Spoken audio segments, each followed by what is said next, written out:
In today's lecture, we will be discussing the beginnings of the War for Independence and the actual signing of the Declaration of Independence, declaring the colonies freedom from Great Britain. Please use the lecture to answer the following questions. Pause it now to write down the questions. Question 1. Do you believe King George III could have prevented the revolution? Why or why not? How were the Americans able to stand against a more equipped and trained British army? What philosophy was the Declaration of Independence based on, and how do you believe this made the American cause more legitimate? And lastly, if you were an American colonist, which side would you have supported?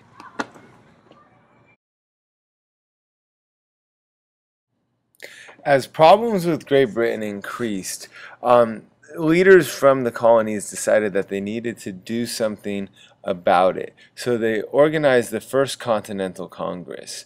12 of the 13 colonies sent delegates to the Continental Congress. Notable names of people who were there were George Washington, Patrick Henry, and Sam Adams. These were in direct response to the Intolerable Acts. They decided that the closing of Boston Harbor and essentially the handicapping of an entire colony's ability to be successful was merited time for action. They met in Philadelphia in 1774.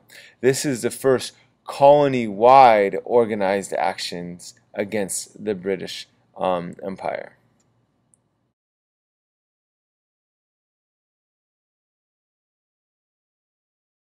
Now, what they agreed to in the First Continental Congress were three things. First was a complete boycott of British goods. This meant that they would no longer be importing goods such as fabrics and furniture and whatnot from England, that they would only use colonial produced goods. Secondly was to arm themselves and form militias. Militias are voluntary military organizations, sometimes voluntary police forces, but that everybody would bring up their guns and form into militias. Secondly was to put an appeal to the king, asking for a repeal of the Intolerable Acts, and essentially to let things go back to the way that they were before all the problems started, a return to salutary neglect.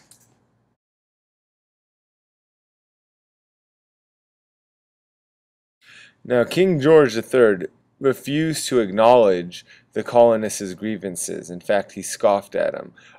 He did not allow representation in the British Parliament for anybody in the colonies. He did not respond to any of their official grievances or complaints. And in fact, what he decided to do was to deal with them in a military manner, as you deal with anybody who happens to be rebelling, and he sent Thomas Gage to become the governor of Massachusetts. Thomas Gage was a general in the British Army, and so this essentially militarized the colonial region.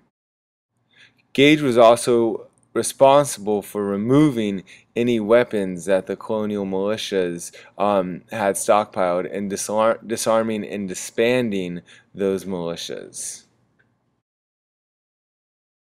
Now, throughout Massachusetts, militias began to stockpile weapons, and many of them were held in the town of Concord, Massachusetts, about 20 miles west of Boston. Now, upon hearing about this, Gage dispatched 800 British troops to march on Concord to capture the weapons and arrest colonial leaders John Hancock and Sam Adams. This way, he hoped once again to cut off the head of the rebellious snake. Now, upon hearing this, Samuel Dawes and more notably Paul Revere went out to spread the word that the British were coming. They rode through the countryside of Boston on their way to Concord and Lexington in order to alert the militias to be ready to fight and to move the weapons from the storehouse in Concord.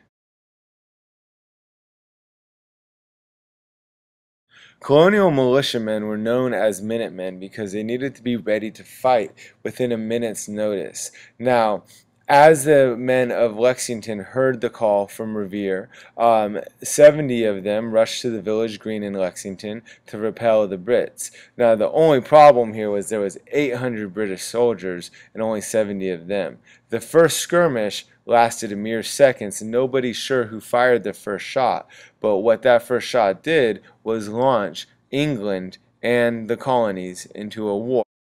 The first hostilities at Lexington resulted in the death of 8 Minutemen. However, the running battle that would ensue between Concord and back to Lexington would result in many more British dying than Americans, and it would show the difference in fighting techniques between the British and American forces. Now, British regulars fought in a straight line. This way they could concentrate their rifle fire on single points, allowing it to be more effective with very ineffective weapons.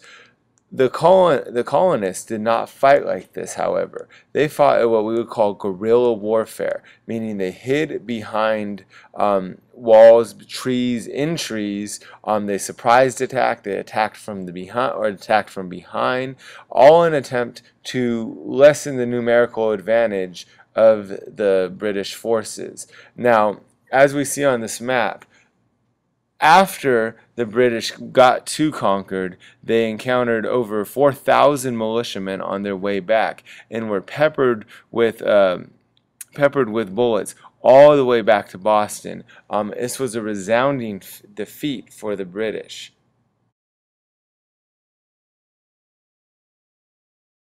Lexington and Concord were important because they showed the colonial resolve to fight the British Army even if they were outmatched and outgunned. They would use irregular tactics that the British were unfamiliar with to gain the upper hand on them. Although the militiamen were mere farmers, they were not afraid to fight against the British regulars. As is said by Captain Parker here, stand your ground, don't fire unless fired upon, but if they mean war to have war, let it begin here. Noting their resolve that they would not start the hostilities, but they would fight. After hostilities commenced at Lexington and Concord, a second Continental Congress was formed, and they officially nominated George Washington to head up the colonial army. Washington, as you remember, was actually a British officer who fought for the British during the French and Indian War. They also decided that they were going to officially separate from Britain at this point. The committee selected to draft the reasons for separation was headed by Thomas Jefferson. Jefferson was selected to write what would later become the Declaration of Independence. Now, the Declaration of Independence, written by a committee including Benjamin Franklin, John Adams, and Thomas Jefferson, essentially was an essay laying out the grievances that the colonists had against the British. They also told of what the colonies did in order to avoid separation, and then lastly, they officially separated from the British Empire through the signing of this document. The signers of this document knew that essentially this could be a death warrant to them. Now, the Enlightenment was the basis of the Declaration of Independence, and many of the ideas that they got for the Declaration were based on the philosopher John Locke, specifically all men being created equal, the fact that they had certain inalienable rights like life, liberty, and pursuit of happiness. If you may remember, Locke believed that what these are called are natural rights, and that every man was born with them, and it was the British that were in fact impinging on these rights, and therefore they did have the right to separate. John Hancock, who was one of the major agitators in Boston and the richest man in Boston, decided that he wished to be the first to sign the Declaration of Independence. And he signed in such a large signature that he felt that the king should be able to read it without putting his glasses on.